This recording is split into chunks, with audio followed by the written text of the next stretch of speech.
Oui, cette pratique a été diligentée par les services de police, les services de renseignement intérieur. D'après mes renseignements, sans consultation aucune avec la hiérarchie, je considère que l'islamophobie en France a franchi un cap très inquiétant et très dangereux.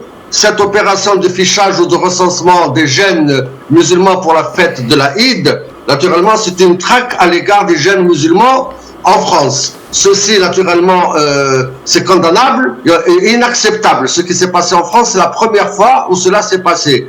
Ce qui fait que beaucoup de parents actuellement sont inquiets, de peur que leurs enfants soient fichés S. Alors vous vous rendez compte où nous sommes arrivés. On vit dans un pays dont la devise est liberté, égalité, fraternité. La liberté pour les autres, oui. La liberté pour les musulmans de pratiquer leur culte ou bien se réjouir lors des fêtes, non.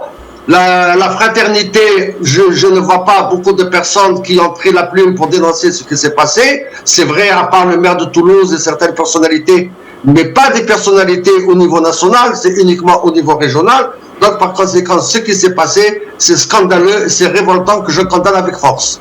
Alors, est-ce le ministère de l'Éducation qui est à l'œuvre de ce fichage, entre guillemets, ou plutôt les services de sécurité? Qui est à l'œuvre, en fait?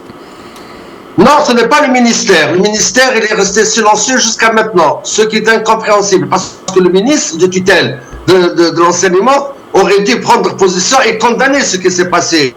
Il s'agit des services de police qui ont pris une décision de contacter les établissements scolaires. Ils n'ont même pas contacté l'académie, parce que normalement c'est l'académie, hein, quand il y a un problème au niveau scolaire dans les académies en France, on prend contact avec l'inspecteur d'académie. Là, c'est les services de police territoriaux qui ont pris cette initiative et qui ont demandé naturellement soit la liste, soit le nombre de personnes absentes, ce qui est anormal et ce qui est interdit. Le ministre de l'Enseignement, jusqu'à maintenant, n'a pas réagi du tout. Ni les ministres de l'Enseignement, ni les ministres de l'Intérieur, qui est chargé naturellement de la police. Et en plus, le ministre de l'Intérieur, en France, il est chargé des cultes. Donc, on aurait aimé une réaction des autorités qui sont quand même les principaux intéressés.